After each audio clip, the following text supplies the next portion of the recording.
smoky.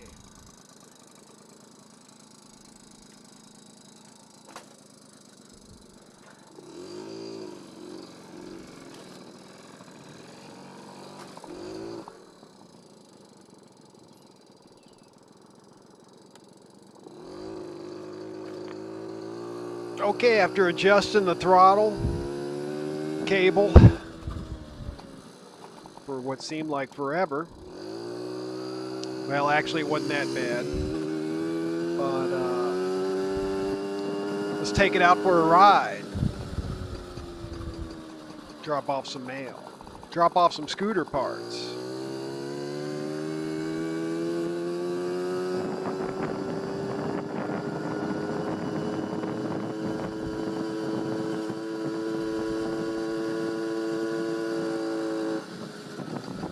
Again, this is the Dellorto SHA 1515 carb with the MLM intake adapter. Got the throttle working right.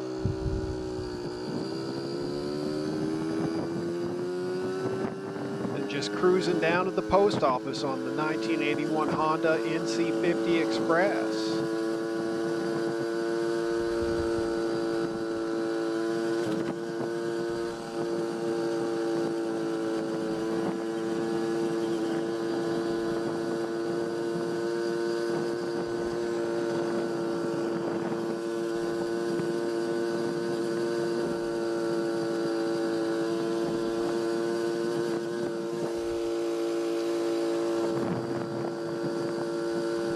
I was surprised how basically I didn't have to tune the carb at all, and I think it's jetted pretty close with the main jet that came in. It's got a 68 main jet. This has got the lever choke. I was replacing the stock carb, which had the auto choke system, so I got a lever choke. Thanks to the advice of Travis Tutorial, so I didn't have to run a choke cable from the handlebar down to the carb. Saved myself probably a lot of headache. I also deleted the oil injector, put a expansion plug in there. I got rid of all the hoses and lines that were part of the auto choke and capped those all off. And got rid of the airbox frame that goes on the carburetor as well. And cleaned up some other stuff. So it's nice getting rid of all that. And then you've got the built-in mesh air filter, which is tiny on this carb. So kind of really clean up the look above the engine there. And the fuel intake is located in a different position, which allowed me to run a little more fuel line, which I was happy to do because the stock carb, you barely have any room from the end of the petcock to the fuel inlet on the carb. And trying to get a filter plus line in there is pretty tough.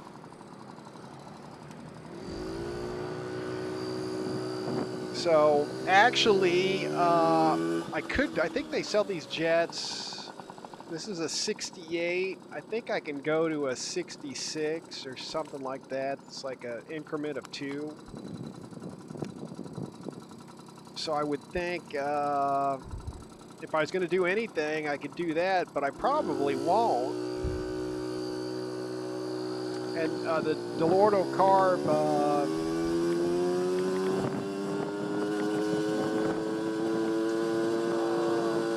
interesting design.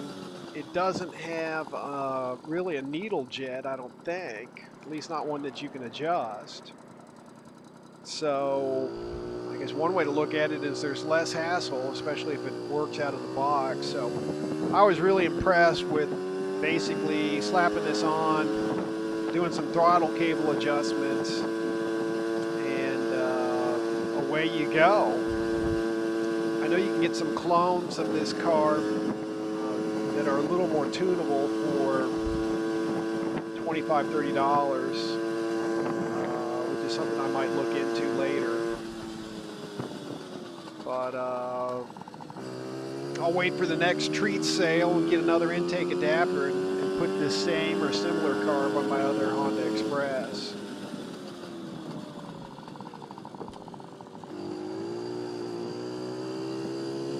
I guess they all have terrible pickup from a standstill. And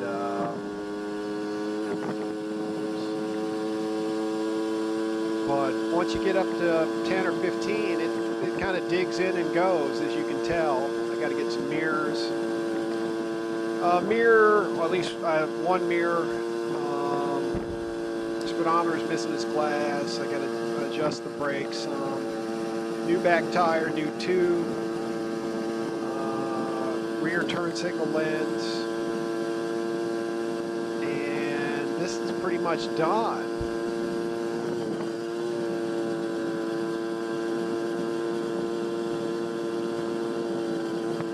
Got it going close to 27,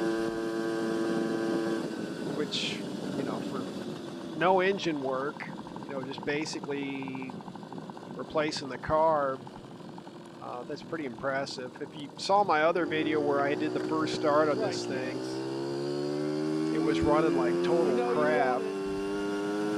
I thought it needed a new piston and piston rings, but I guess it was just the carb all along.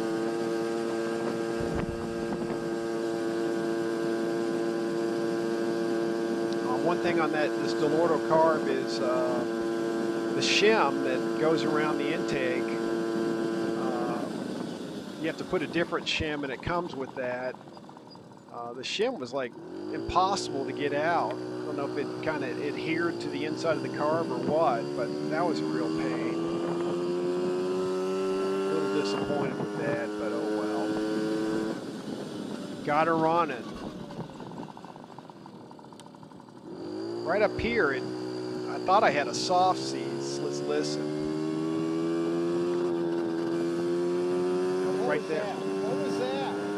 Right there, it kind of choked on something, but it ran fine the rest of the ride. So, not sure what happened there. Who knows?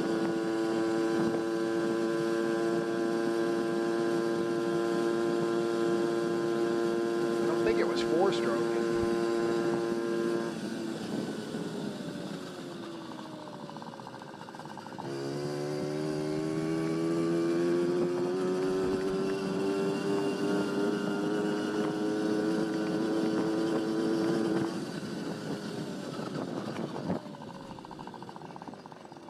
I've got a bigger, slightly bigger tire. I was worried maybe it had a soft seize and gotten too hot, but it didn't seem like it was too hot. But what can you tell by sticking your hand down there anyways? You need probably a temperature gauge on it.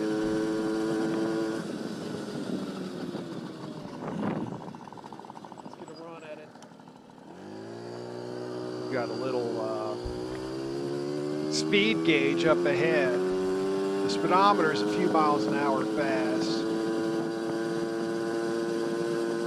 See what we can trip the radar at.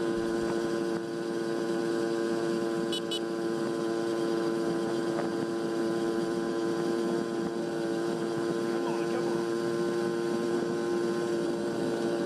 4-stroking on me. Well, can't see it, but I hit 27.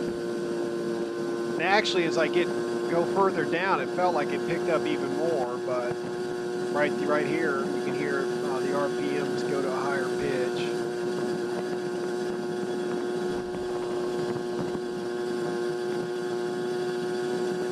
And for some reason it's not 4-stroking here, even though we're going slightly downhill.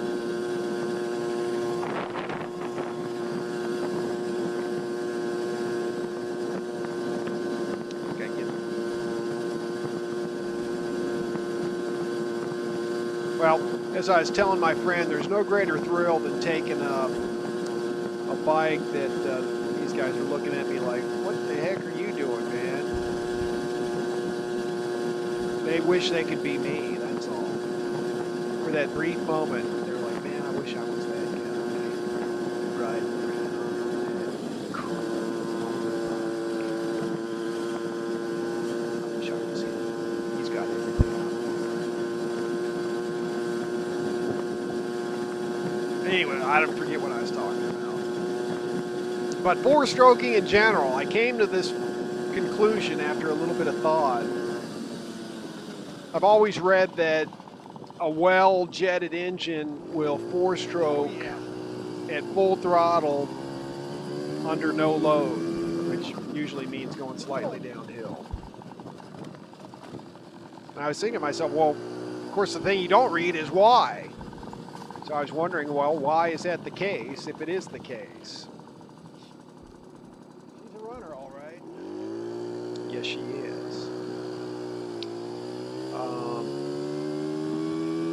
Four-stroking or jetting is a compromise for different riding conditions. Sometimes you're riding downhill, sometimes you're riding on flats, sometimes you're riding uphill.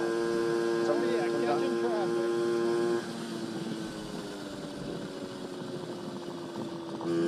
Man, I'm going so fast, I'm just running up on these cars.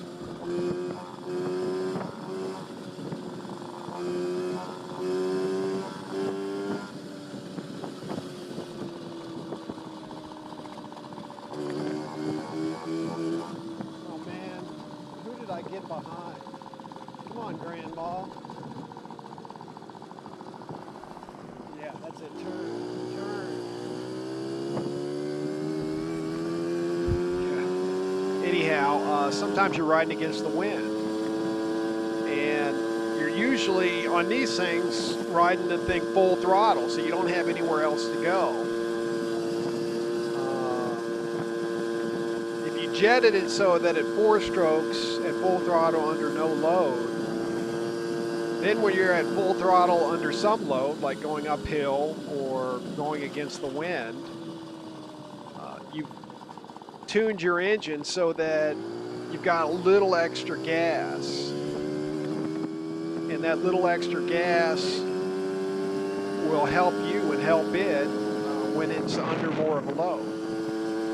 Because they really don't have like a governor, like a lawnmower, where, you know, you get into high grass and you've got that governor giving you a little extra power to cut through the high grass. And I don't really know why they didn't include that on these things, but I guess they just tuned it so that you'd have a little extra fuel for situations where you're under a load, like uphill or against the wind or whatever. And the downside is when you're going downhill or sometimes when you're on flats, you're going to four-stroke. So that's just the way it's set up. It's a compromise. So if you set up your bike never to four-stroke, then you might be asking for trouble when you put it under a heavy load. She's a runner. She's a runner, all right. Oh yeah, looking good, sounding good, feeling good. All right, let's see if we can tag along. Come on, baby. Yeah, I was trying to get in the slipstream of that bus, but... Get that bus. Let's get that bus. The acceleration was not there, although I started to gain on them. If you can get to where they're blocking your wind, man, they'll pull you right along. And you don't have to really even be that close. You can do that with cars, too. Anyhow, I had a blast riding this thing. Next time. Had a blast, probably more fun getting it running again. I'll finish up the minor details and report back. Enjoy the rest of the ride. I sure do.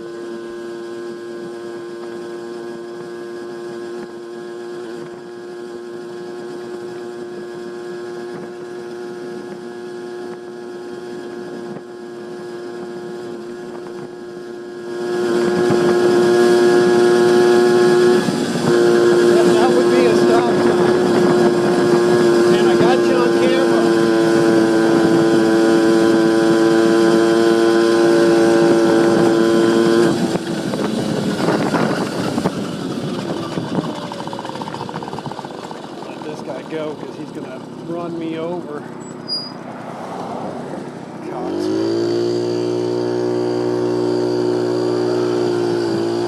Juice it up. Juice it.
Share the road, buddy.